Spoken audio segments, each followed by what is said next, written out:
saja, niatnya sih mencuri ponsel di toko ponsel, ternyata tak taunya yang diambil bala ponsel mainan. Upaya menciptakan korporasi unggul yang berdaya saing tinggi dari Kalimantan Tengah. Warga Pacet lokasi ini juga memutus akses jalan MH Tamrin yang merupakan keindahan gugus pulau di Raja Ampat, Papua Barat Daya kini diambang kerusakan lingkungan. Menteri Keuangan Purbaya Yudisadewa mengancam akan memecat oknum pegawai Direktorat Jenderal Bea Cukai yang nongkrong di kedai kopi Starbucks saat jam kerja. Sebelum lanjut, jangan lupa untuk klik tombol like dan subscribe channel kami. Kinerja Direktorat Jenderal Bea dan Cukai disorot Menteri Keuangan Purbaya Yudisadewa. Hal ini buntut laporan dari masyarakat melalui hotline Lapor Pak Purbaya di WhatsApp.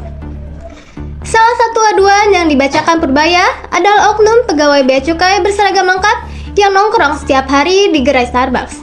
Pelapor yang merupakan pegawai swasta itu mengaku terganggu dengan kegiatan oknum tersebut. Saya mau melaporkan setiap hari saya melihat petugas Bea Cukai nongkrong di Starbucks lengkap dengan laptop dan mereka meeting dengan banyak orang lain. Sesama petugas Bea Cukai dan sepertinya aparat lain berbaju preman, bebas. Ujar Purbaya di Kemenkeu, Jakarta Pusat, Jumat 17 Oktober 2025. Terlebih, hal-hal yang dibicarakan di sana menyangkut cara mengamankan aset hingga cara menjual aset. Pelapor meminta Purbaya mengawasi dan menindak oknum tersebut. Seharian orang-orang ini di Starbucks setiap hari dan dibicarakan selalu tentang bisnis aset, bagaimana mengamankan aset, baru dapat kiriman mobil, dan bagaimana jualnya. Mohon diawasi dan ditindak, tambahnya. Mendapati aduan masyarakat itu, Purbaya dengan geram memecahkan langsung di hadapan jajaran Kementerian Keuangan di kantor Kemenkeu di Jakarta pada Jumat 17 Oktober. Purbaya lalu berpesan kepada ex-Dirjen Bea Cukai yang kini menjabat sebagai Sekretaris Jenderal Kementerian Keuangan, Heru Pambudi, untuk menindaklanjuti laporan tersebut. Ia meminta pegawai Bea Cukai tidak lagi nongkrong di Starbucks mengenakan seragam demi menghindari pandangan negatif. Purbaya terlihat geram karena arahannya kepada pegawai Kementerian Keuangan tidak dipedulikan. Ia mengancam akan memecat pegawai Bea Cukai yang masih mengulangi kegiatan tersebut. Jadi saya baru tahu, walaupun kita sedang menggebrak-gebrak, masih ini dibawa seperti ini. Artinya mereka nggak peduli, dianggapnya saya main-main. Bilang, hari Senin ke depan kalau ada yang ketemu begini lagi, saya akan pecat. Walaupun katanya pecat pegawai negeri susah, saya akan pecat. Saya persulit hidupnya. Masa nongkrong di Starbucks pakai seragam? Nggak kira-kira, tegas Purbaya. Purbaya mengaku hanya mendapat laporan yang bagus, namun fakta di lapangannya berbeda. Sementara itu, Heru berjanji membantu Purbaya menyelesaikan persoalan tersebut. Menurut pelapor, Bea Cukai cenderung merazia warung-warung kecil dan ketimbang membasmi distributor langsung. Hal itu dinilai sama saja dengan membiarkan para cukong tetap melancarkan aksinya. Mereka lebih banyak merazia warung-warung kecil daripada membasmi distributor langsung.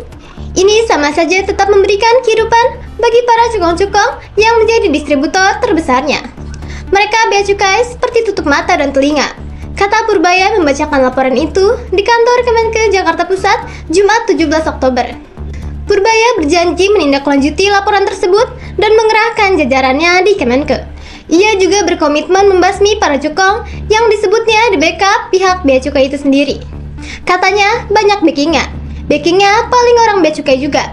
Ada juga yang lain-lain, tapi yang jelas kita akan bereskan itu, tegas Purbaya. Purbaya menyebut pihaknya sudah menyiapkan tim khusus untuk membereskan persoalan rokok ilegal. Tim itu terdiri dari staf khususnya di Ditjen Bea Cukai hingga di Ditjen Pajak. Demikian informasi yang dapat saya sampaikan. Jangan lupa untuk klik tombol like dan subscribe channel kami. Nantikan berita terbaru hanya di RRV Media.